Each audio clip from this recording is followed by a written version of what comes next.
सूत्र संदर्भ। भगवान श्रावस्ती नगर के बाहर ठहरे थे। उनके निकट ही नदी तट पर एक युवा वणिक भी ठहरा था।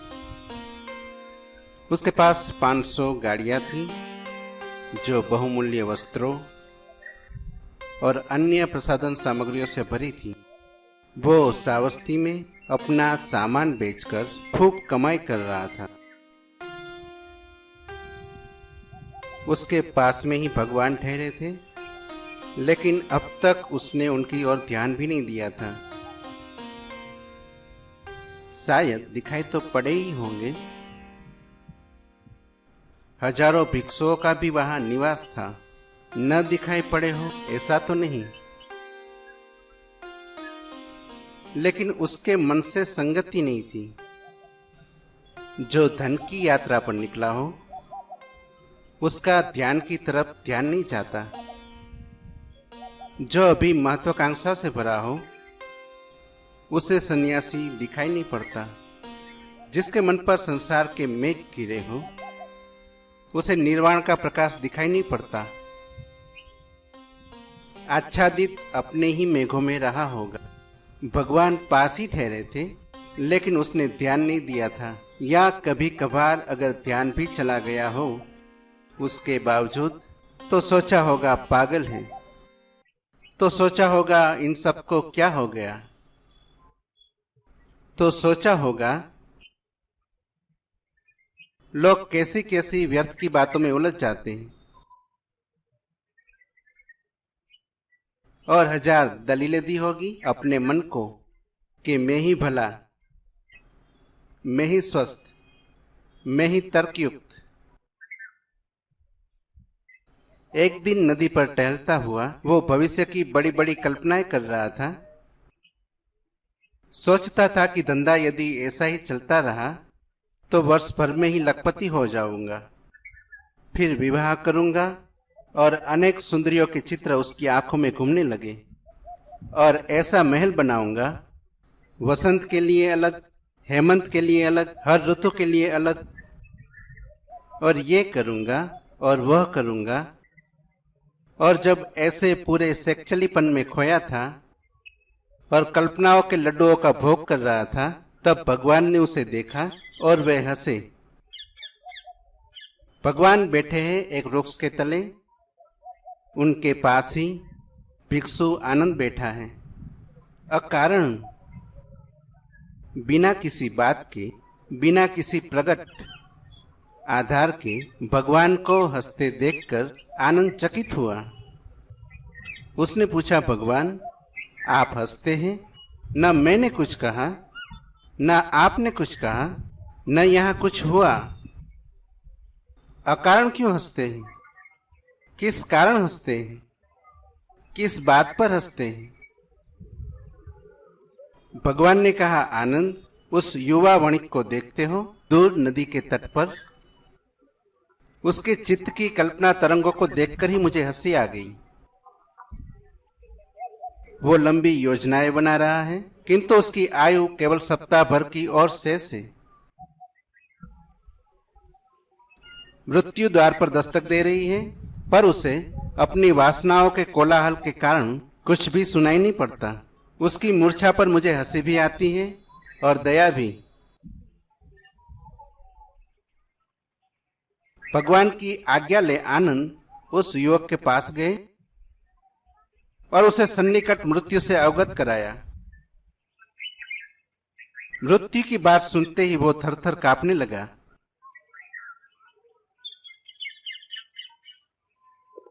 खड़ा था, भयभीत होकर बैठ गया। अभी सुबह ही थी, शीतल हवा बहती थी, सब शांत था कि उसके माथे पर पसीने की बूंदें झलक आई। भूल गया सुंदर स्त्रियों को, भूल गया संगमरमरी महल, भूल गया हेमंत वसंत, भूल गया सब। मृत्यु सामने खड़ी हो, मृत्यु का एक दफे स्मरण भी आ जाए तो इस सारे जीवन से प्राण निकल जाते हैं। इस जीवन में कुछ अर्थ नहीं रह जाता। इस जीवन में अर्थ तभी तक है जब तक तुमने मृत्यु को नहीं देखा, जब तक तुमने मृत्यु का विचार नहीं किया, जब तक मृत्यु का बोध तुम्हें नहीं हुआ, तभी तक इस जीवन का खेल है।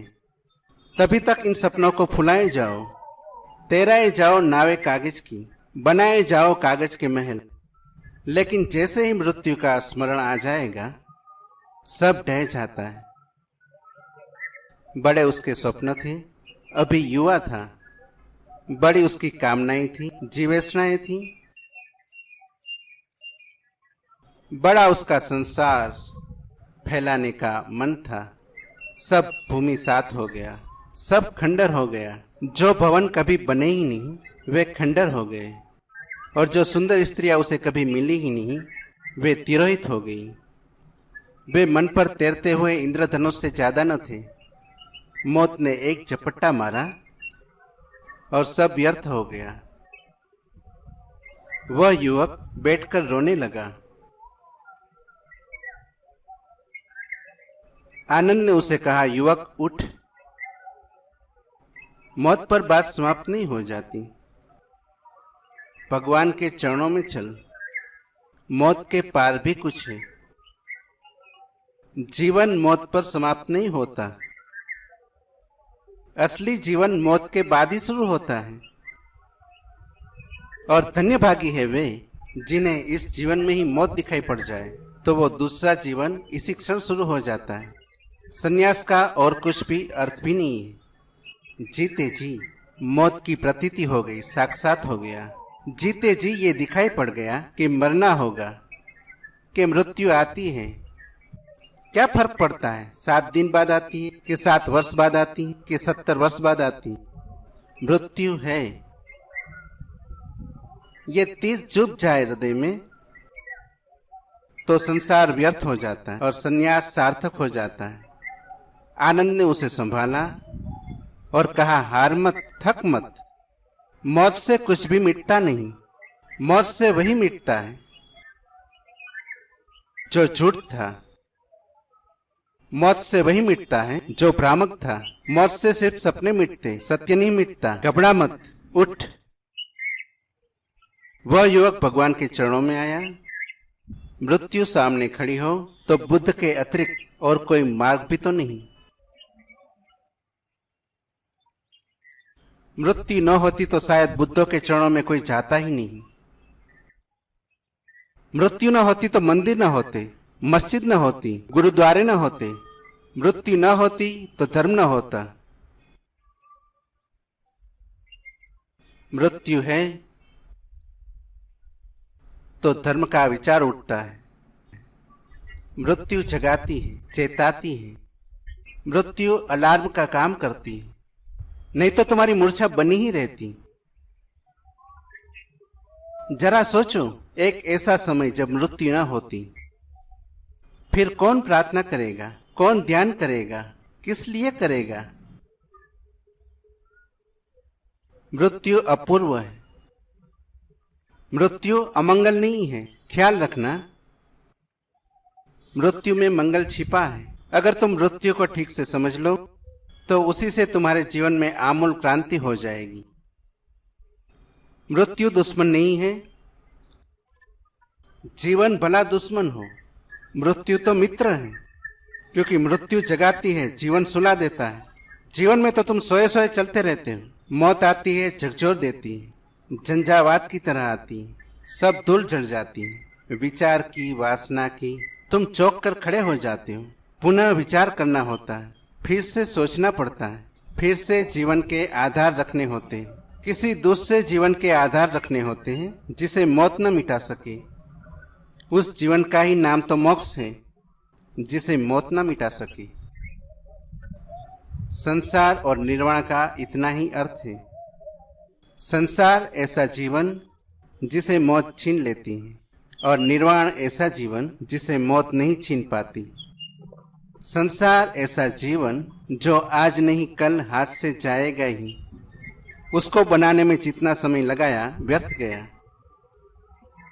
उसको बनाने में जितनी रातें और दिन खोए व्यर्थ गए।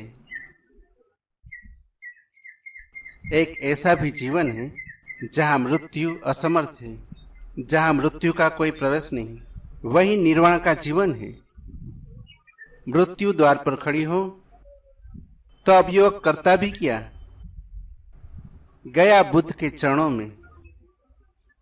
अब तक तो पास रहकर भी हजारों योजन दूर था। वहीं ठहरा था, एक ही नदी तट पर दोनों ठहरे थे। लेकिन हम पास पास भी होकर अपनी अपनी दुनिया में अलग अलग होते हैं। इससे कुछ बहुत फर्क नहीं पड़ता कि तुम मेरे पास बैठे हो। हमारे शरीर एक दूसरे से सटे हो तो भी कोई फर्क नहीं पड़ता। निकटता, मात्र शारीरिक निकटता, निकटता नहीं है। तुम हजारों कोस दूर हो सकते हो। तुम्हारी अपनी दुनिया हो सकती, मेरी अपनी दुनिया। हम अपनी अपनी दुनिया में रहते हैं। यहाँ जितने लोग हैं उतनी दुनियाएं हैं, और प्रत्येक व्यक्ति अपनी दुनिया से घिरा है। और अपनी दुनिया ही इतनी बड़ी है कि दूसरे की दुनिया देखने का अवसर कहाँ है।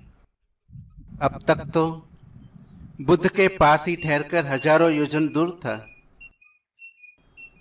सुबह कभी सुनने न आया, सांझ कभी सुनने न आया, पास कभी आकर न बैठा, कुतूहल से भी न बैठा। जिज्ञासा तो छोड़ो, मुमुक्षा की बात ही मत करो। लेकिन कुतूहल तो हो सकता था, क्या यहाँ हो रहा है।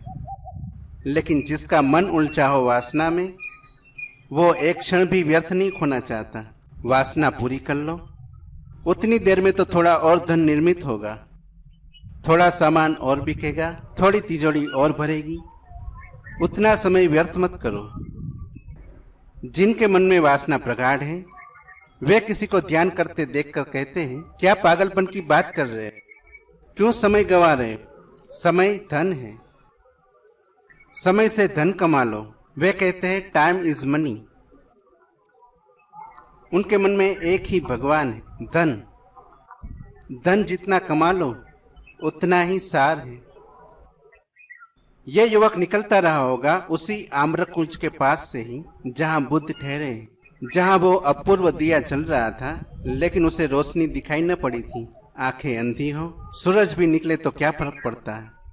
हजारों योजन दूर था, लेकिन आज अचानक मौत ने दूरी छीन ली। तो ख्याल रखना, कभी कभी आशीर्वाद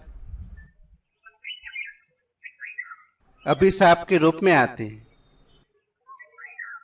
इसलिए अभिशाप को भी एकदम ठुकरा मत देना। कौन जाने अभिशाप में ही वरदान छिपा हो। ये जो मौत आती थी करीब, इसी ने बुद्ध और इस युवक के बीच की दूरी छीन ली। यह युवक अपने ही हाथ से ये दूरी कभी न मिटा पाता। कोई आशा नहीं दिखाई पड़ती, कोई आशा की किरण मालूम नहीं होती।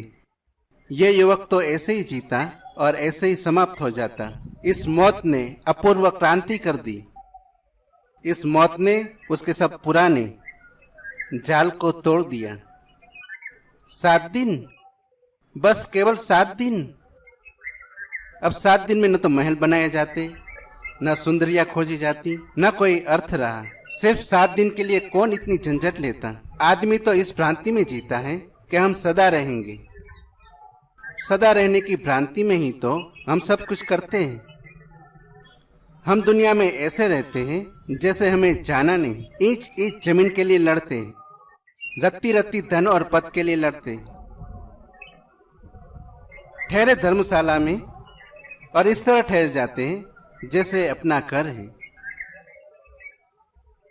और सदा के लिए अपना निवास यहाँ होने को है। वह युवक तक तो हजारों योजन दूर था। अब तक उसने देखकर भी बुद्ध को देखा नहीं था। मृत्यु ने आंख की नींद छीन ली तो भगवान का सत्य उसे प्रकट हुआ। सन्यास पहली दफा अर्थपूर्ण मालूम पड़ा। जैसे अंधे को आंखें मिली, जैसे बहरे को कान मिले, वह सुनने में और देखने में पहली दफा समर्थ हुआ। जैसे अंधेरे में अचानक बिजली कौन चाहे, ऐसा सब उसे स्पष्ट हो गया। एक तलवार की धार की तरह पुरानी दुनिया कटकर अलग गिर गई और नई दुनिया बनाने का, अमृत की तलाश का गहन संकल्प उठा। अगर मृत्यु है तो अमृत की तलाश करनी है, फिर कोई और जीवन का ढंग खोजना, कोई और शैली चाहिए। अगर ये घर घर नहीं धर्मशाला है तो फिर अपने घर की तलाश पर निकलना होगा और 7 ही दिन बचे हैं, जल्दी करनी होगी। मृत्यु बौद्ध धर्म का द्वार बन जाता है। उस युवक की चेतना धारा अचानक बदल गई। कुछ की कुछ हो गई दिशा। कहां दौड़ा जा रहा था? धन, पद, प्रतिष्ठा।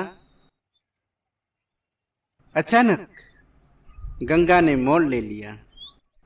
अब गंगा उस दिशा में नहीं जा रही, उसने रास्ता नया ग्रहण कर लिया। भगवान ने उसे कहा, प्रिय, बुद्धिमान को भविष्य के सपनों में नहीं उलझना चाहिए। बुद्धिमान का लक्षण ही यही होता है कि वो भविष्य के सपनों में नहीं उलझता। भविष्य के सपनों में जो उलझता है उसी को हम बुद्धू कहते हैं। बुद्धू का अर्थ होता है जो नहीं है, जो अभी है नहीं, उसके संबंध में योजनाएं बना रहा है। बुद्धिमान का अर्थ होता है जो है उसमें जी रहा है। बुद्धिहीन का अर्थ होता है जो नहीं है उसमें सिर्फ सपने बना रहा है। बुद्धिहीन सपनों में जीता है, बुद्धिमान सत्य में जीता है। सत्य तो है और सत्य का कोई भविष्य नहीं है। सत्य तो सिर्फ वर्तमान है, अभी और यही है। सत्य का कोई अतीत भी नहीं है। ऐसा नहीं है कि सत्य कभी था और अब नहीं है, और ऐसा भी नहीं है कि सत्य कभी होगा और अभी नहीं है। सत्य तो बस है। यही तो शाश्वत का अर्थ होता है। सत्य शाश्वत है। एस धम्मो सनातनो, धर्म शाश्वत है, सनातन है, सदा से है, सदा रहेगा। वर्तमान है सत्य। सत्य में सिर्फ एक ही समय होता है, वर्तमान। भविष्य सपने में, आदमी की खोपड़ी में, और अतीत भी स्मृति में। दुनिया में अधिकतर लोग या तो अतीत में जीते हैं या भविष्य में। शायद ही कोई कभी जागता है वर्तमान के इस मौजूद क्षण में। बुद्धिमान को भविष्य के सपनों में नहीं उलझना चाहिए और न अतीत की स्मृतियों में डूबा रहना चाहिए, क्योंकि जो जा चुका उसे जाने दो। और जो अभी नहीं आया उसको खींच खींच के सपने में मत लाओ। जो है उसमें प्रगाढ़ रूप से जागो। जो है उसमें जागने का नाम ही ध्यान है। अगर तुम एक क्षण को भी निर्विचार होकर जाग जाओ तो जो है उसकी तुम्हें प्रतीति होगी, साक्षात्कार होगा। और जो है उसी का नाम ईश्वर है। विचार या तो अतीत के होते या भविष्य के। ख्याल किया तुमने कभी? अपने विचारों की परख करना तो या तो विचार अतीत से आता है, किसी ने कभी गाली दी थी, क्या किसी ने कभी सम्मान किया था, कि कभी कोई घाव मार गया था, कि कभी कोई अपमान कर गया, कि कभी कोई सुखद घटना घटी थी। या तो अतीत से आता है विचार या भविष्य से आता है कि जैसा सम्मान अतीत में हुआ था वैसा फिर भविष्य में हो, ज्यादा हो। जो सुख अतीत में जाने वे और बड़े होकर मिले और वर्धमान हो जाए, और जो भूले अतीत में हुई फिर न हो। जो अतीत में दुखद था वो कभी दोबारा न दोहरे। ऐसी भविष्य की योजना। भविष्य की योजना है क्या? तुम्हारा अतीत ही फिर दोहरने की योजना बनाता है। तुम फिर उसे पुनरुक्त करना चाहते हो, थोड़े अच्छे ढंग से, थोड़ा सजाकर, थोड़े नए वस्त्र पहनाकर।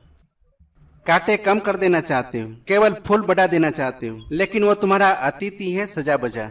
अतीत की लाश को ही तुम नए नए प्रसाधन कर रहे हो और उसी को तुम भविष्य कहते हो। विचार या तो अतीत के होते हैं या भविष्य के।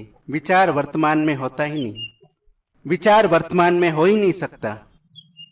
इस अनूठी बात को ख्याल में लेना, क्योंकि इसमें कुंजी छिपी है सारे ध्यान की, समाधि की। वर्तमान में विचार होता ही नहीं। जब भी तुम वर्तमान में होते हो तो विचार की तरंग नहीं हो सकती। या तो विचार की तरंग होगी तो तुम वर्तमान में नहीं होगे। जैसे इसी क्षण अगर कोई भी विचार तुम्हारे भीतर नहीं उठता, तुम अवाक हो,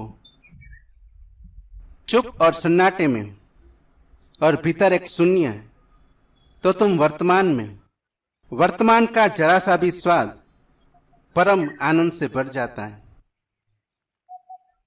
और जब भी तुम्हें आनंद की कोई झलक मिलती है तो वो वर्तमान में होने के कारण ही मिलती है। किस कारण तुम वर्तमान में हो गए ये दूसरी बात है। कभी कभी अनायास हो जाते हो वर्तमान में तो सुख मिलता है।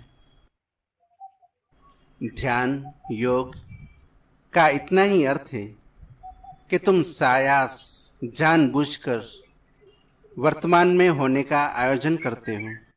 तुम अपने को पकड़ पकड़ के वर्तमान में ले आते हो। मन तो भागता है अतीत की तरफ, भविष्य की तरफ। मन तो भगोड़ा है, तो यहाँ नहीं टिकता, और कहीं जाता है, और कहीं सदा, यहाँ नहीं। तुम उसे पकड़ पकड़ कर वापस ले आते हो। तुम उसे यहाँ बैठना सिखाते हो। मन को सिखाते हो कि आसन लगा यहाँ, यहीं रुक, कहीं मत जा। ऐसे धीरे धीरे धीरे मन को भी स्वाद लग जाता है वर्तमान का। वही स्वाद मन की मृत्यु बन जाता है, क्योंकि वर्तमान में मन होता ही नहीं। और जो मन के पार है वही बुद्धिमान है, जो मन के नीचे है वो बुद्धिमान नहीं है। तो बुद्ध ने कहा बुद्धिमान को भविष्य के सपनों में नहीं उलझना चाहिए। भविष्य में मौत के अतिरिक्त कुछ भी नहीं है। ये बड़ी अनूठी बात बुद्ध ने कही। भविष्य में मौत के अतिरिक्त और कुछ भी नहीं। वर्तमान तो अभी है, वर्तमान ही जीवन है। जीवन वर्तमान में है। भविष्य में तो सिर्फ मौत होगी। कल सिर्फ मौत है और कुछ भी नहीं। तुमने ख्याल किया इस देश की भाषाओं में हमने जो शब्द चुने हैं कल और काल, वे एक ही मूल से आते हैं। काल तो मौत का नाम है और कल भविष्य का नाम है। एक और अनूठी बात है, हम बीते दिन को भी कल कहते हैं और आने वाले दिन को भी कल कहते हैं। बीता दिन मर चुका, आने वाला दिन मरा हुआ है। बीत गई जो वो भी मौत थी, आ रही है वो भी मौत है। दोनों के मध्य में जैसे तलवार की धार पर कोई खड़ा हो, ऐसा वर्तमान खड़ा है, ऐसा जीवन खड़ा है। इसलिए परमात्मा के मार्ग को लोगों ने खड़क की धार कहा है। इन दो खड्डों के बीच में बड़ी पतली सूक्ष्म रेखा पर जीना है।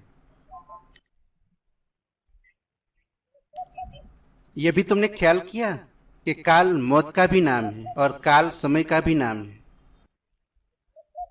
भाषाएं ऐसे ही नहीं बनती। भाषाओं में एक एक संस्कृति का पूरा पूरा अनुभव संजया होता है। दुनिया में बहुत भाषाएं हैं, लेकिन किसी भाषा में मौत और समय का एक ही नाम नहीं है। सिर्फ इस देश की भाषा में मौत और समय के लिए एक ही नाम है। क्यों? क्योंकि इस देश के मनुष्यों ने बार बार यह अनुभव किया कि समय यानी मौत। इसलिए दोनों को एक नाम दिया है ताकि याद रहे। वर्तमान समय का हिस्सा ही नहीं है, वर्तमान है जीवन। एक बात और ख्याल में ले लेना, हम आमतौर से सोचते हैं कि समय 3 खंडों में विभाजित है, अतीत वर्तमान भविष्य। ये बात गलत है। समय तो 2 खंडों में विभाजित है, अतीत और भविष्य। वर्तमान समय का हिस्सा नहीं है, वर्तमान शाश्वत का हिस्सा है। वर्तमान से तो शाश्वत जागता है, वर्तमान समय का भाग नहीं है। इसलिए जो वर्तमान में ठहर गया वो शाश्वत में ठहर गया, उसने शाश्वत का अनुभव पा लिया। वर्तमान में ठहर जाने को हम समाधि कहते हैं। समाधान मिल गया, विचारों का उत्पात गया, विचार की समस्याएं गई, उलझने गई। तो बुद्ध ने कहा बुद्धिमान को भविष्य के सपनों में नहीं उलझना चाहिए। भविष्य में मौत के अतिरिक्त कुछ भी नहीं है। न सुंदर स्त्रियां बचाएंगी और न धन और न पद। और न तेरे संगमरमर के महल। मृत्यु के समय तो समाधि ही विजय लाती है। मृत्यु को समाधि से जीतकर अमृत की उपलब्धि करनी होती है।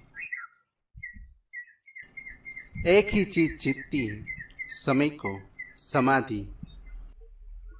एक ही चीज जीतती है, समय को, समय के पार का अनुभव, समय के बाहर की कोई किरण। समय निद्रा है, जागरण की किरण, होश की किरण समय को जीत लेती है। और जिसने समय को जीत लिया उसने मृत्यु को भी जीत लिया, क्योंकि वे दोनों एक ही हैं। वे एक दूसरे के पर्याय हैं। समय का जोड़ मृत्यु है। समय मृत्यु के आने का ढंग है।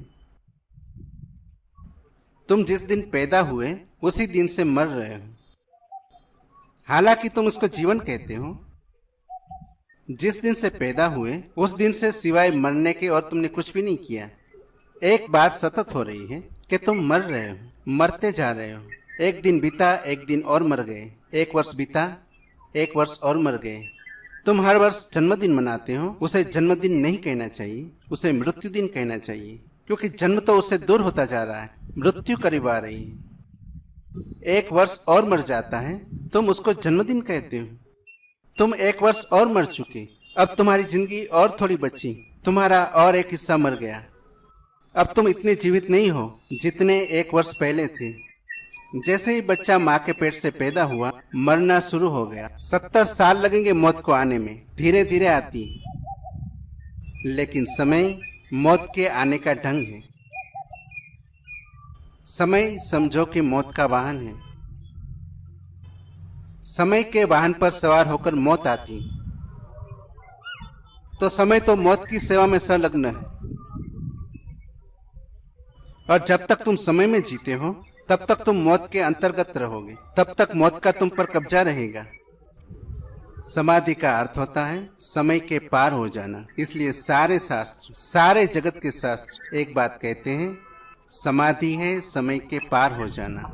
एक ऐसी चैतन्य की दशा जहाँ समय बिल्कुल मिट जाता है। समय होता ही नहीं, घड़ी चलती ही नहीं, न दिन होती न रात, न कुछ आता न कुछ जाता, कुछ हिलता भी नहीं, कंपन भी नहीं होता, सब ठहर जाता है।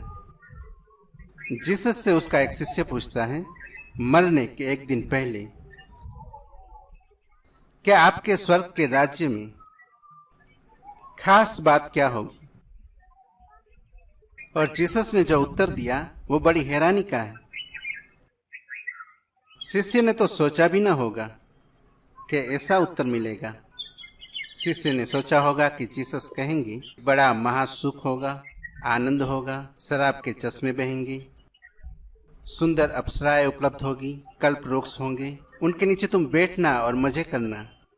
आदमी पूछता है इस तरह की बातों के लिए, लेकिन जीसस ने जो उत्तर दिया वो बड़ा अद्भुत था। जीसस ने कहा there shall be time no longer, वहां समय नहीं होगा। ये भी कोई उत्तर हुआ? शिष्य सुनकर तो ऐसे ही रह गए होगा। कहा होगा कि ये भी कोई बात हुई? समय नहीं होगा इसके लिए इतनी मेहनत करो। समय नहीं होगा इसमें ऐसा क्या गुण है? लेकिन सारे जागृत पुरुषों ने एक बात कही है कि समाधि कालातीत, समय के पार। जीसस का उत्तर बिल्कुल ही 100% सही है। वहां समय नहीं होगा, और जहां समय नहीं है वहां परमात्मा है, और जहां समय नहीं है वहां आनंद है, सच्चिदानंद है। और जहां समय नहीं है वहां अहंकार नहीं है।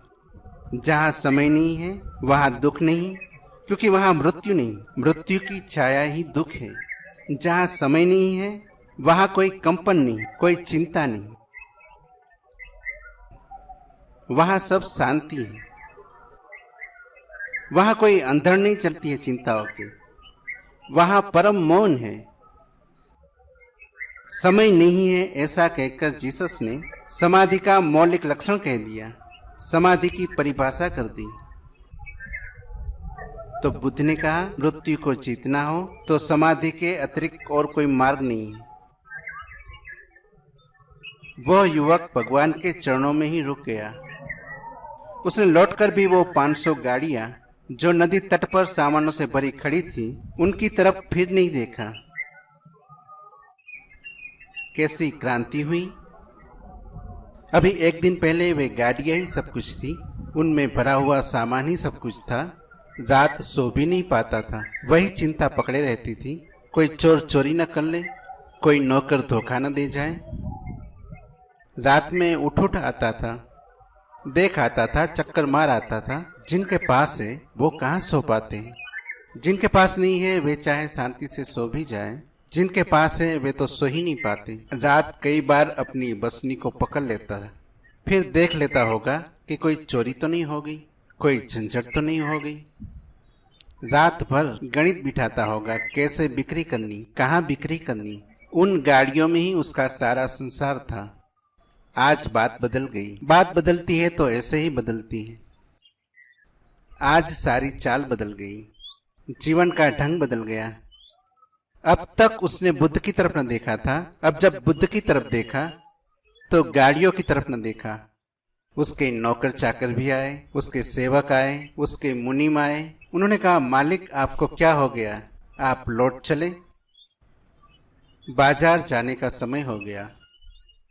ग्राहक प्रतीक्षा करते होंगे, धंधे के दिन है, आप यहाँ क्या कर रहे हैं। वो हंसता था, वो कहता था, तुम जाओ, तुम ही फिकर लो, तुम मुझे भूल जाओ, समझो कि मैं मर ही गया, समझो कि मैं नहीं हूं, तुम्हें जैसा करना हो कर लो, बांट लेना। मेरा कोई उस पर आग्रह नहीं रहा। खबर पहुंची होगी नौकरों चाकरों में कि मालिक मालूम होता है पागल हो गया, लगता है कि इस बुद्ध की बातों से सम्मोहित हो गया, किसके चक्कर में पड़ गया। बड़े चिंतित हुए होंगे, सब तरह समझाने बुझाने का उपाय किया होगा, लेकिन जिसके द्वार पर मौत खड़ी हो, अब संसार का कोई तर्क उसे जचता नहीं। 7 दिन बाद मरना ही है, 7 दिन बाद ये गाड़ियां पड़ी ही रह जाएगी। इन गाड़ियों में भरे सामान का क्या होगा। तो अभी हो जाए। जिसे मौत का ठीक ठीक स्मरण हो जाता है उसके जीवन में क्रांति आती है। मौत बड़ी क्रांतिकारी घटना है। हमें तो याद नहीं आती मौत की। हम तो अगर कभी ज्योतिष के पास जाते भी है तो ये नहीं पूछने जाते कि कब मरेंगे, यही पूछने जाते हैं कहीं मौत आसपास तो नहीं है, जरा दूर है तो चलो। हम तो हाथ भी दिखाते हैं तो इसी आशा में कि लंबी उम्र। हमारी प्रार्थनाएं लंबे आयुष्य के लिए होती है, ताकि थोड़ी देर इन गाड़ियों में, इन सामानों में, इन महलों में, इस धन संपत्ति में और थोड़े डूबे रहे, इस कीचड़ में और थोड़ी डुबकियां लगा ले। नहीं, उस युवक ने कहा कि तुम जाओ, तुम आओ मत, बात खत्म हो गई। मैं वही आदमी नहीं हूं जो तुम्हारा मालिक हुआ करता था। वो आदमी मर गया, जिसको मरना ही है वो मर गया। ये दूसरा ही आदमी है। वो दिन भर बुद्ध के चरणों में बैठा रहता, रात बुद्ध सो जाते तो भी उसके चरणों में बैठा रहता। जिसकी मौत करीब आ रही हो उसके पास समय खोने को कहाँ है। जितना बुद्धत्व पी लो उतना बेहतर। जिसकी मौत ने संदेश भेज दिया हो,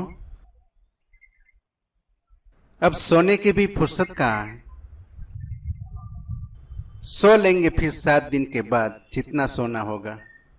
अभी तो जाग लेना है। दिन भर बुद्ध को सुनता, रात भर बुद्ध को गुनता।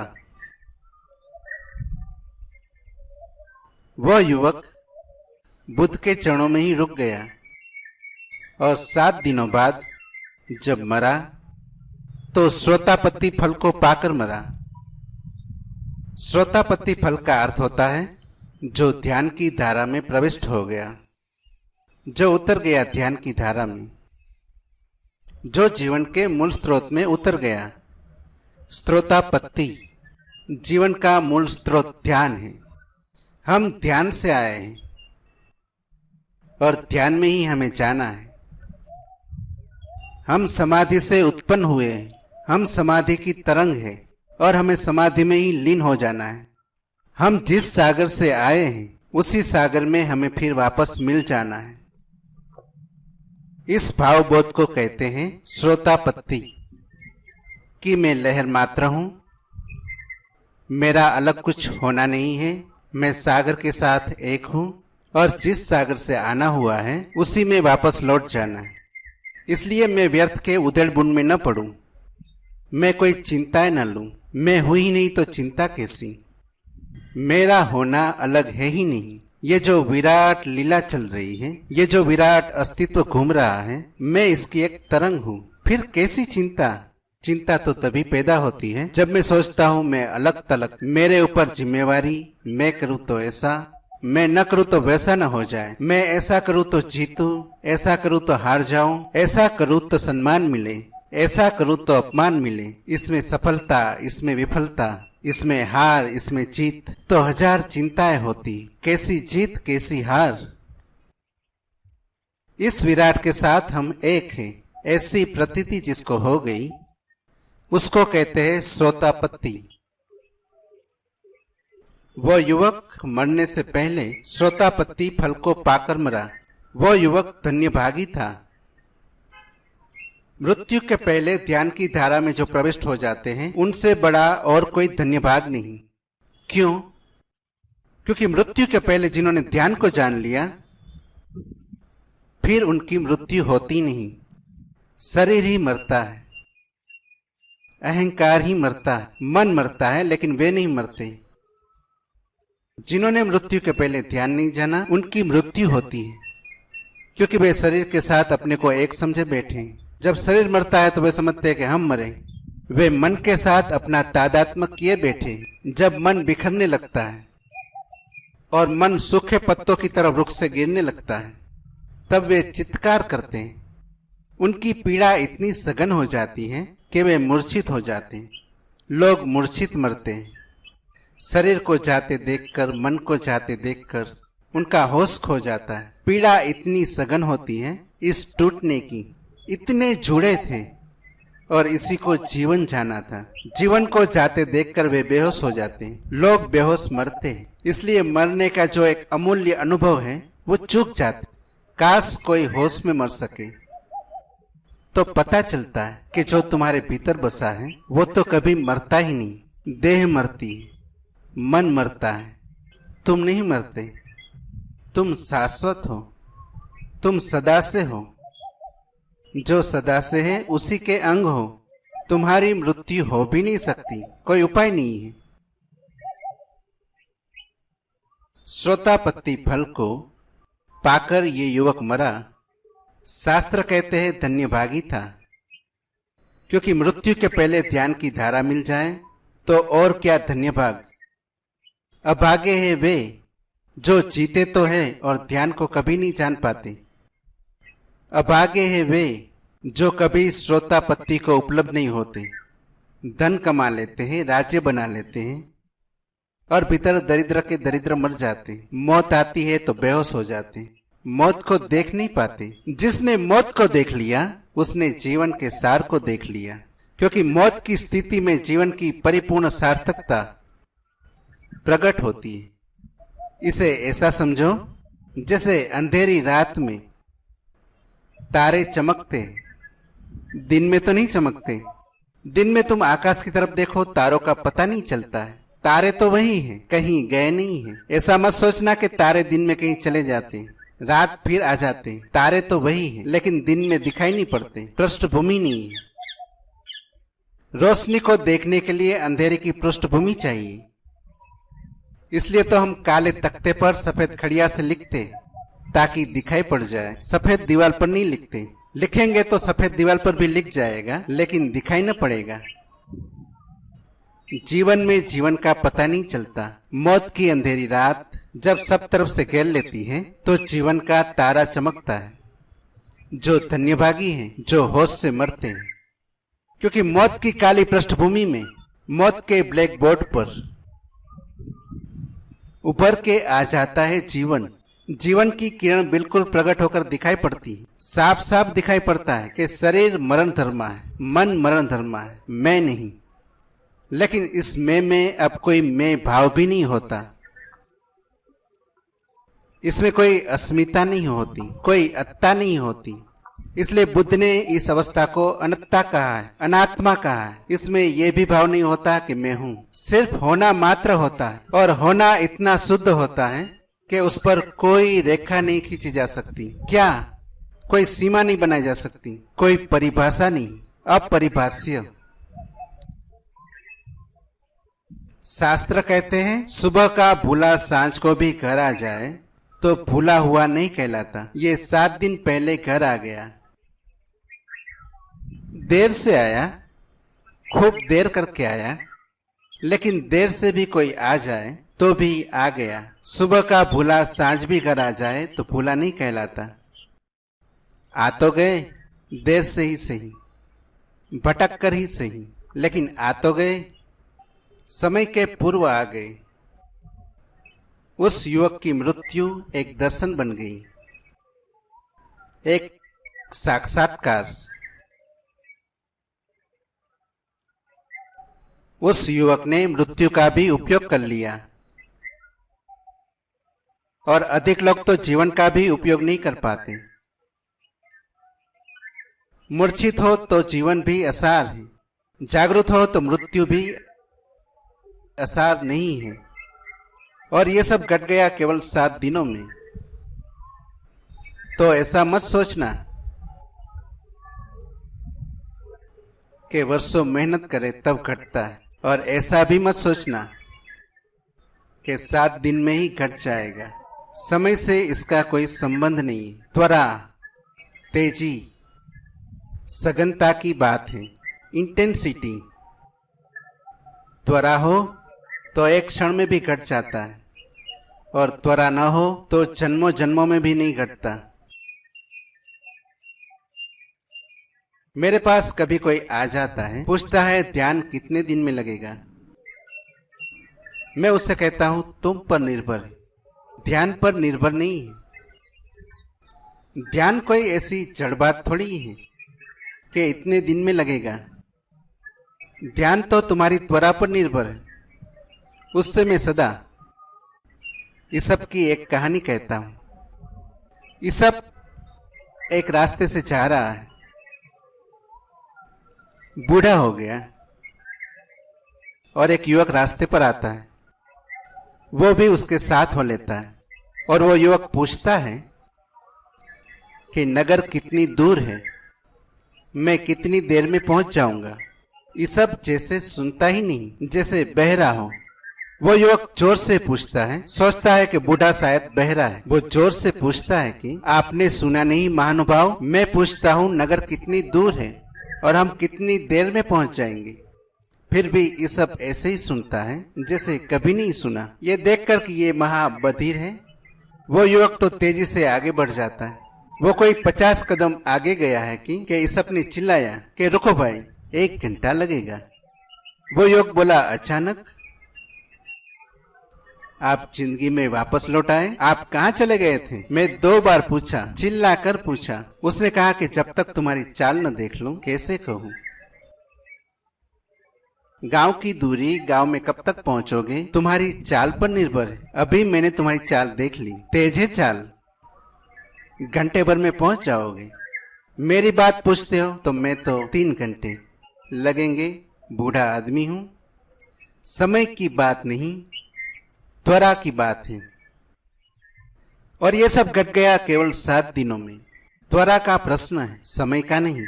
समझ का प्रश्न है, समय का नहीं। साधना का प्रश्न है, समय का नहीं। वो अपूर्व घटना कभी तो एक क्षण में घट जाती है और कभी जन्मों जन्मों भी नहीं घटती। सब व्यक्ति पर निर्भर है, सब तुम पर निर्भर है।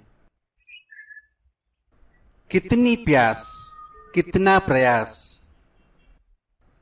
सब प्यास और प्रयास पर निर्भर है। कितना तुम अपने जीवन को दांव पर लगाते हो। उस युवक ने पूरा लगा दिया होगा। अब बचाने को कोई अर्थ भी न था। 7 दिन बाद जीवन हाथ से छूट ही जाएगा।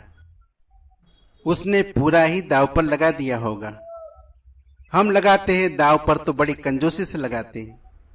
हम कभी ध्यान भी करते हैं तो कुनकुने कुनकुने, कभी प्रार्थना भी करते हैं तो ऐसे ही कर ली, प्राण नहीं रखते।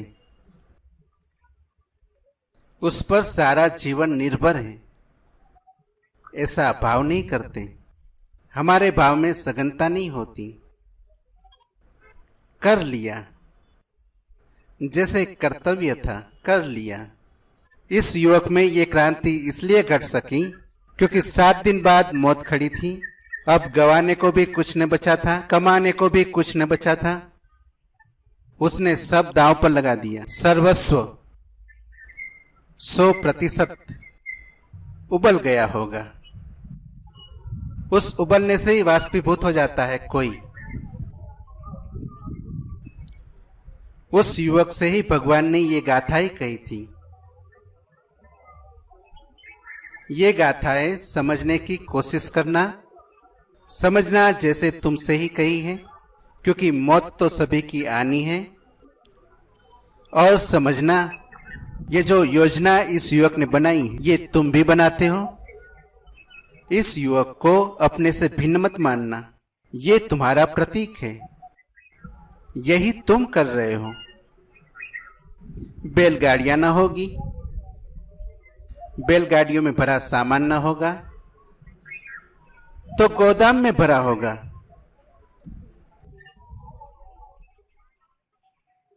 नदी तट पर तुम न ठहरे होगे, समय के तट पर तो ठहरे ही हो। शायद वे ही सुंदरिया तुम्हारे मन में न घूम रही हो जो उस युवक के मन में घूमती थी, लेकिन कोई और सुंदरिया घूम रही होगी। शायद वैसा ही महल तुम न बनाना चाहते हो जैसा युवक बनाना चाहता था, लेकिन महल तो बनाना ही चाहते होगे, इससे फर्क नहीं पड़ता। ये कहानी तुम्हारी कहानी है। इसे तुम ऐसे समझना जैसे तुम ही हो वह युवक, और मैं तुमसे कहता हूं कि तुम ही हो वह युवक। और ये भी मत सोचना कि तुम्हारी उम्र ज्यादा हो गई, तुम युवक कैसे हो सकते हो। कुछ फर्क नहीं पड़ता, कामना सदा जवान रहती है। कामना कभी बूढ़ी होती ही नहीं। बूढ़ी हो जाए तो बुद्धत्व करीब आ जाए। कामना सदा जवान रहती है, बूढ़े से बूढ़े आदमी की जवान रहती है। इसलिए ये जो कथा कहती है वो युवक था। वासना सदा युवा है, मरते दम तक युवा रहती है, बूढ़ी होती ही नहीं। बुद्ध ने इस युवक को कहा कि 7 दिन बचे हैं तेरी जिंदगी के, और अब तो सोच ले क्या करना है। स्वभावतः तुम कहोगे कि हमारी जिंदगी के 7 दिन तो नहीं बचे। कौन जाने 7 भी न बचे हो या 70 बचे हो, इससे क्या फर्क पड़ता है। इससे कुछ भेद नहीं पड़ता कि तुम कितने दिन जियोगे। एक बात तय है कि मौत होने को है। इस जीवन में मौत के अतिरिक्त और कोई बात सुनिश्चित नहीं है, और सब चीजें अनिश्चित है। धन मिलेगा नहीं मिलेगा, पद मिलेगा नहीं मिलेगा, चुनाव जीतोगे के हारोगे, सब अनिश्चित है। मगर मौत निश्चित है। गरीब की होगी, अमीर की होगी, हारे की होगी, जीते की होगी, मौत निश्चित है। ये बड़ी अनूठी बात है कि इस जीवन में सिर्फ एक ही बात बिल्कुल निश्चित है, वो मौत है, और सब बातें अनिश्चित हैं, हो भी ना भी हो। इस निश्चित मौत की याद दिलाने को बुद्ध कह रहे हैं इस कथा में कि उस युवक को उन्होंने कहा कि तेरे केवल 7 दिन बचे हैं, इससे तुम 7 दिन का हिसाब मत रखना। उन्होंने सिर्फ इतनी बात कही कि युवक तेरी मौत निश्चित है। निश्चय का ख्याल करना कि बुद्ध ने उसकी मौत निश्चित बता दी कि ये निश्चित हो रही, ये होने वाली है, ये बस 7 दिन बचे। तुम्हारी भी मौत निश्चित है। तब तुम इन सूत्रों को ठीक से समझ पाओगे। कहा उस युवक को कि हे युवक, जब तक पुरुष की स्त्री के प्रति काम वासना अणु मात्र भी शेष रहती है, तब तक वह वैसे ही बंधा रहता है जैसे दूध पीने वाला बछड़ा अपनी माता से बंधा रहता है। जब तक जन्म की आकांक्षा नहीं मिट जाती, और जन्म की आकांक्षा तभी मिटेगी जब काम वासना अणु मात्र भी न रह जाए। फिर तुम मृत्यु को सीधा देख पाओगे। फिर तुम नए जन्म के बीज न बोओगे। फिर ही आवागमन से मुक्ति संभव है। शरद ऋतु के कुमुद को जिस तरह मनुष्य हाथ से सहज काट देता है, उसी तरह आत्मस्नेह को काट डाल। सुगत बुद्ध द्वारा उपदिष्ट निर्वाण के शांति मार्ग को बढ़ाता जा। जैसे शरद ऋतु का कमल होता है सुंदर, कोमल, लेकिन एक झटके में हाथ से टूट जाता है। उसकी कोई मजबूती नहीं होती, दिखता बहुत सुंदर है, लेकिन एक झटके में टूट जाता है। ऐसा ही बुद्ध कहते हैं, जो आदमी के जीवन में वासना का सूत्र है वो बड़ा कोमल है, सुंदर है, प्यारा है, मगर एक झटके में टूट जाता है। झटके देने की हिम्मत होनी चाहिए, और मौत जब पास खड़ी हो तो झटका देना आसान होता है। मौत जब पास खड़ी हो तो झटका मौत ही दे रही है। तुम जरा मौत का सहारा ले लो। इस अहंकार से जो तेरा तादात्म्य है, इसको उखाड़ डाल। मौत करीब आ रही है। अगर मौत के पहले तूने अपने अहंकार को उखाड़ डाला और अपने प्रति सारा प्रेम छोड़ दिया, तो फिर तेरा कोई जन्म न होगा। जन्म होता है अपने प्रति आसक्ति के कारण। सुगत द्वारा उपदिष्ट निर्वाण के शांति मार्ग को बढ़ाता जा। 8 कदम एक एक लंबी यात्रा है, लेकिन सुगत द्वारा उपदिष्ट मार्ग, सुगत बुद्ध का एक नाम है। बुद्ध को जो नाम हमने दिए हैं वे सब बड़े अपूर्व हैं। उनका एक एक का अर्थ है। सुगत का अर्थ होता है जो ठीक से गए, गत गए, सुगत ठीक से गए, जो इस तरह ठीक से गए फिर नहीं आए, जो दोबारा नहीं आए, उनको हम सुगत कहते हैं। जो इस संसार में दोबारा नहीं आते, जो ऐसे चले जाते हैं कि फिर आने का कोई उपाय नहीं रह जाता, जो अपने पीछे कोई सूत्र नहीं छोड़ जाते, जिनकी कोई भी जड़ नहीं बचती, जो गए सो गए। सुगत प्यारा शब्द है।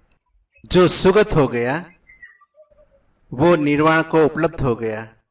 ये बुद्ध का एक नाम है।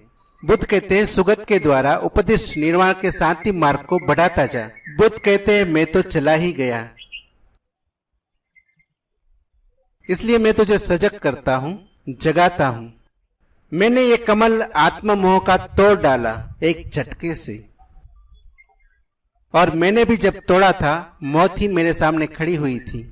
मेरी भी मौत न थी, वो किसी दूसरे को मरा हुआ देखा था, और मेरे मन में प्रश्न उठा था कि क्या सभी को मर जाना होगा। ये आदमी मर गया, और मेरे सारथी ने कहा था हाँ प्रभु, सभी को मर जाना होता है। मैंने पूछा था क्या मैं भी मर जाऊंगा, और मेरे सारथी ने कहा कैसे कहूं, किस मुंह से कहूं, लेकिन झूठ तो बोल भी नहीं सकता, आपको भी मर जाना होगा।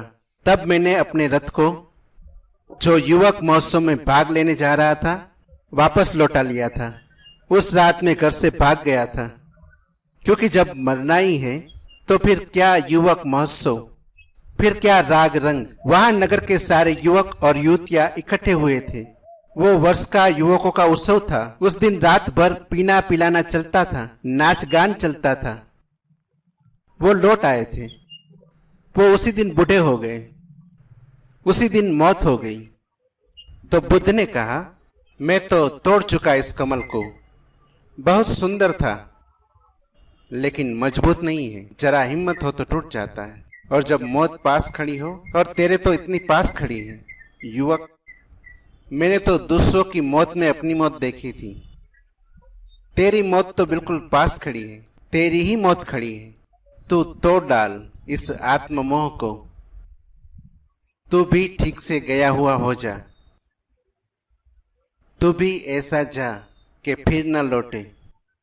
यहाँ वर्षा ऋतु में बसूंगा, यहाँ हेमंत में बसूंगा, यहाँ ग्रीष्म में बसूंगा। मूर्ख इस प्रकार सोचता रहता है, किंतु वो जीवन के अंतराय विघ्न को नहीं बूझता। जैसे सारा गांव सोया पड़ा हो और नदी में बाढ़ आ जाए, बड़ी बाढ़ आ जाए और सारे सोए गांव को बहा कर ले जाए, ऐसे ही सोए हुए लोग काम वासनाओं में, इच्छाओं में, तृष्णाओं में, मृत्यु की बाढ़ में बह जाते हैं। सोए गांव को जिस तरह बाढ़ बहा ले जाए, ऐसे ही पुत्र धन पशु में लिप्त पुरुष को मृत्यु ले जाती है। जागो, तंद्रा छोड़ो। तृष्णा छूटे तो तंद्रा छूटती, तृष्णा की शराब ही तुम्हें बेहोश बनाए हुए है। तुम लड़खड़ा के चल रहे हो। तुम्हें समझ ही नहीं आ रहा है तुम कहाँ जा रहे हो। तुम्हें समझ नहीं आ रहा है तुम क्यों जा रहे हो। तुम रोज अपने आसपास मौत घटते देखते हो, लेकिन तुम्हें अपने मौत की याद नहीं आती। जब भी कोई अर्थी निकले, ख्याल रखना तुम्हारी ही अर्थी निकलती है। जब मृत्यु आती है तब पुत्र रक्षा नहीं कर सकते, न पिता और न बंधु लोग ही। जब वो आती है तब जाति वाले भी रक्षक नहीं हो सकते। तुम बिल्कुल अकेले हो। जिसे ये बात समझ में आ जाती है कि मैं बिल्कुल अकेला हूँ, यहाँ कोई संगी नहीं, कोई साथी नहीं, क्योंकि मौत तो सब संगी साथी छीन लेगी। मौत ही जब तुम्हें अकेला कर देगी तो जीवन के संग साथ का कितना मूल्य है। 2 घड़ी साथ चल लिए थे, रास्ते पर संयोग से मिलना हो गया था, नदी नाव संयोग। संयोग की बात थी कि तुम एक स्त्री के प्रेम में पड़ गए। संयोग की ही बात थी कि तुम एक बस में सफर करते थे, वो स्त्री मिल गई। संयोग की बात थी कि तुम्हारे पड़ोस में रहती थी। संयोग की बात थी कि एक ही स्कूल में पढ़ने चले गए थे। संयोग की बात थी प्रेम हो गया। संयोग की बात थी तुम एक दूसरे से बंध गए और एक दूसरे के सुख दुख के साथ ही अपने को मानने लगे। एक दिन संयोग टूट जाएगा। जैसे रास्ते पर चलते वक्त कोई मिल जाता है, 2 घड़ी साथ चल लेते हैं, फिर रास्ते अलग हो जाते हैं। मौत सबके रास्ते अलग कर देती है। मौत बड़ी उद्घाटक है। मौत चीजों को साफ साफ कर देती है। जैसी असलियत है वैसा प्रकट कर देती है। हम अकेले हैं।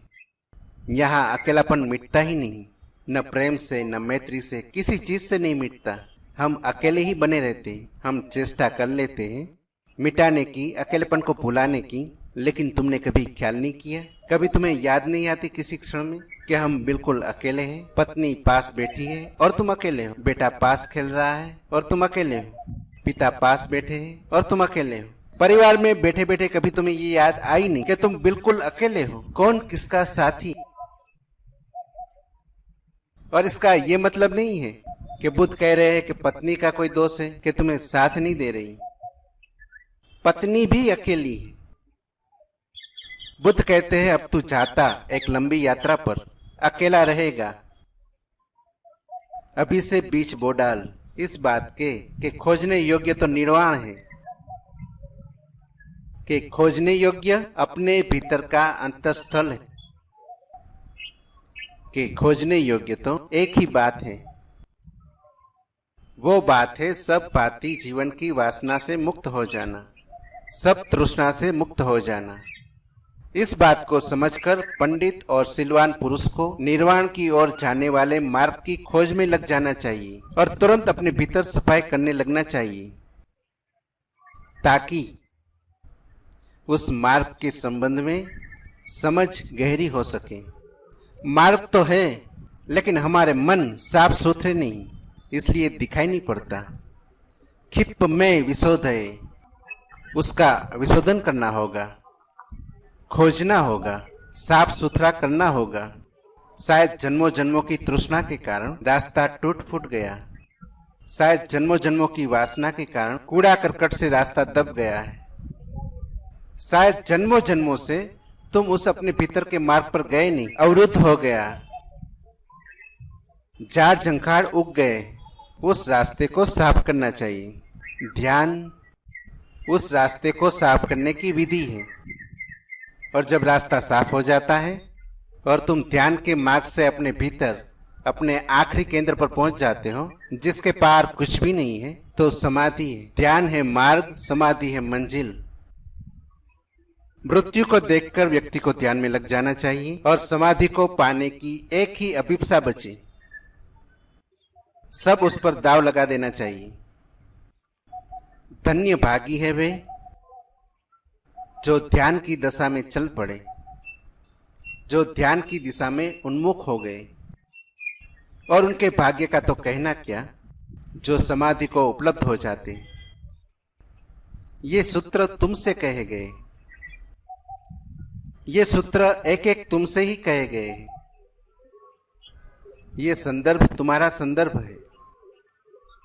ख्याल रखना, ऐसी घटना घटी या नहीं घटी इसका कोई मूल्य नहीं है। मेरा इतिहास में कोई रस नहीं है। ऐसी घटना घटी या नहीं घटी, कुछ पागल इसी में ही लगे रहते हैं। इसी फिक्र में लगे रहते हैं कि सच में ऐसा हुआ कि एक युवक घाट पर 500 बैलगाड़ियां लिए वासनाओं में उलझा था। सच में ऐसा हुआ? कब हुआ? किस तिथि में हुआ? फिर बुद्ध ने कैसे उसके विचार पढ़े? ऐसा हुआ, ऐसा हो सकता है। फिर 7 दिन में वो समाधि को उपलब्ध हो गया। ये बात जचती नहीं। इतनी वासनाओं में उलझा हुआ वो आदमी एकदम से रूपांतरित हो गया। ये बात हो कैसे सकती है? बहुत ऐसे लोग हैं जो इतिहास का विचार करते हैं, संभावना का विचार करते हैं, वे चूक जाते हैं। ये कथाएं इतिहास नहीं है, ये कथाएं पुराण है।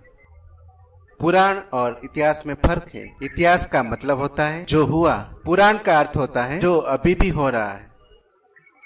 फर्क समझ लेना। इतिहास का मतलब है जो होके चुक गया, पुराण का मतलब है जो सदा हो रहा है। ये कथा पुराण है। इस देश में हमने इतिहास तो लिखा ही नहीं, हमने इतिहास की बहुत फिक्र नहीं की। समय की धार बही जा रही है और हम रेत पर अपने अपने भवन बनाने की योजनाएं कर रहे हैं। और सदा इस जगत में बुद्ध पुरुष हैं जो तुम्हें चेता रहे, जगा रहे हैं। सदा बुद्ध पुरुष है जो तुम्हारे मन को पढ़ने में समर्थ है। सदा बुद्ध पुरुष है जो तुम्हें एक ही बात याद दिला रहे हैं कि मौत आती है, मौत आ रही है, ये मौत आ गई, बस थोड़ी दूर और। अभी कुछ कर लो, देर तो हो चुकी है, लेकिन अभी भी कुछ कर लो तो देर बहुत नहीं हुई है। इसे मैं कहता हूँ पुराण। पुराण का शाश्वत मूल्य है। इतिहास का कोई बड़ा मूल्य नहीं है। इतिहास तो कभी घटता है, मगर पुराण सदा घटता रहता है। पुराण का अर्थ है पहले भी घटा, अभी भी घट रहा है, आगे भी घटेगा। इस पुराण का मतलब समझ लेना, जो कभी चुकता नहीं, पुरता नहीं। पुराण घटता ही रहता है, होता ही रहता है। सदा ऐसा हुआ है, सदा ऐसा हो रहा है और सदा ऐसा होता रहेगा। इतिहास समय में घटता है, पुराण शाश्वत की तरफ इंगित करता है। जिस दिन तुम इन सूत्र संदर्भों को इस भाव में समझोगे, तुम पाओगे ये तुम्हारे लिए सीधे सीधे दिए गए सूत्र है। ये तुम्हारे लिए, ये तुम्हारी बीमारी का उपचार है, ये औषधि तुम्हारे लिए। नहीं तो अक्सर ऐसा होता है, किसी और को कहा बुद्ध ने, 2500 साल पहले कहा बुद्ध ने, अब तो संगत भी नहीं है। फिर किसी को कहा था, उसके लिए संगत रहा होगा। बुद्ध पुरुष जो कहते हैं वो एक गहरे अर्थ में सदा ही संगत होता है। परिस्थिति ऊपर से बदल जाती है, भीतर से आदमी नहीं बदलता। आदमी वही का वही है, वैसा ही रुग्ण, वैसा ही क्रुद्ध, वैसा ही कामी, वैसा ही लोभी, वैसा ही सेक्चिल्ली। कोई फर्क नहीं हुआ। अगर बुद्ध आज फिर पैदा हो 2500 साल के बाद, तो तुम्हें देखकर उन्हें पहचानने में जरा भी अड़चन न होगी। हालांकि तुम्हारे सामान देखकर अड़चन होगी। कार उन्होंने नहीं देखी थी, रेडियो उन्होंने नहीं देखा था, टेलीविजन नहीं देखा था। तुम्हारा घर देखकर चौंकेंगे, तुम्हें देखकर जरा भी नहीं चौंकेंगे। फर्क समझ लेना। तुम्हारा घर देखेंगे तो जरूर चौंक जाएंगे। रेडियो, टेलीविजन, बिजली और पंखा, मोबाइल, फ्रिज, कार, ये सब देखकर चौंक जाएंगे। एक एक चीज को पूछने लगेंगे, ये क्या है, ये कैसे हुई, ये कब हुई, ये हो भी कैसे सकती है। उन्होंने बैलगाड़ियां देखी थी, हाथ से जलते पंखे देखे थे, बिजली का कोई पता न था, फ्रिज तो होते न थे। उन्होंने दूसरे तरह की दुनिया देखी थी। लेकिन आदमी जब वो तुम्हारी तरफ देखेंगे तो उन्हें जरा भी विस्मय न होगा। तुम वही के वही युवक सावस्ती के बाहर ठहरा, 500 बैलगाड़ियों में सामान भरे, सोच रहा है ऐसे महल बनाऊंगा, ऐसी सुंदरियां पालूंगा, ऐसी ऐसी योजनाएं, ऐसी ऐसी कामनाएं पूरी करूंगा। साल भर और ऐसा धंधा चल जाए तो लखपति हो जाऊंगा। तुम्हें देखकर जरा भी न चौंकेंगे। निश्चित ही वो युवक अगर सोचता तो सोचता कब मेरे पास 1000 बैलगाड़ियां हो जाए। स्वभावतः तुम बैलगाड़ियों की सोचोगे ही नहीं। बैलगाड़ी की दुनिया गई, लेकिन आदमी, आदमी वही का वही। सिक्के बदल जाते हैं, लोभ नहीं बदला। वो युवक और तरह के सिक्के गिनता था, तुम और तरह के नोट गिनोगे, मगर गिनने वाला मन नहीं बदला। संग्रह करने वाला मन नहीं बदला, आदमी नहीं बदला है। आदमी तो बदलता ही एक चीज से है, वो है ध्यान। समय से नहीं बदलता, समय तो घूमता चला जाता है। आदमी वही का वही। चीजें बदल जाती हैं, वासना के विषय बदल जाते हैं, लेकिन वासना नहीं बदलती। तुम्हें देखकर बुद्ध को जरा भी अड़चन न होगी। तुम्हें देखकर वो तत्क्षण पहचान लेंगे अपने पुराने परिचितों को। कोई भेद नहीं होगा। आदमी ठीक वैसा का वैसा। एक कहावत है कि सूरज के तले कुछ भी नया नहीं, और दूसरी कहावत है कि सूरज के तले सब कुछ नया है। दोनों कहावतें सही है। जहां तक बाहर की बातों का संबंध है, सूरज के तले सब कुछ नया है, कुछ भी पुराना नहीं। जहां तक भीतर की बातों का संबंध है, सूरज के तले सब कुछ पुराना है, कुछ भी नया नहीं। घर बदल गए, रास्ते बदल गए, साज सामग्री बदल गई, आदमी वही का वही है। परिस्थिति बदल गई, मनस्थिति वही की वही है। इसलिए ये जो संदेश है, ये कभी भी बासे नहीं पड़ते, पुराने नहीं पड़ते। इन्हें पुनर्जीवित किया जा सकता है। इनमें से फिर तुम्हारे लिए ज्योति जल सकती है, फिर दिया प्रकट हो सकता है। इनसे तुम्हें फिर राह मिल सकती है। अपनी राह खोजो इन सूत्रों के सहारे। सुगत ने ठीक ही कहा है, जो ठीक से जा चुके वही ठीक कह सकते। जो उलझे हैं इस संसार में, वे तो जो भी कहेंगे वो ठीक नहीं हो सकता। रुग्ण स्वयं है, उनका स्वयं का उपचार नहीं हुआ। जो ठीक से इस संसार से मुक्त हो चुके, जो इस संसार पर तैर गए कमलवत, जिनका अब आने का कोई उपाय नहीं रहा है, जिनकी आखिरी जाने की विदा आ गई, जो सागर के तट पर खड़े हैं और सागर में उतरने को है, सुगत और फिर कभी न लौटेंगे, उनकी बात ध्यानपूर्वक सुनना। उससे तुम्हारे जीवन में क्रांति आ सकती है। तुम्हारा जीवन भी सांसारिक न होकर संन्यास का जीवन हो सकता है। और ये क्रांति भीतरी है। ख्याल रखना, तुम चाहे घर में रहो, दुकान में रहो, इससे कुछ फर्क नहीं पड़ता। तुम्हें इतना दिखाई पड़ जाए कि इस जीवन में कुछ पाने योग्य नहीं, पाने योग्य कहीं भीतर है, और तुम उस भीतर की शोध में लग जाओ। विशोध है। और ये जो मार्ग बुद्ध ने कहा, एस मग्गो विशुद्धिया, ये मार्ग है विशोधन का, शुद्धि का। आज इतना ही।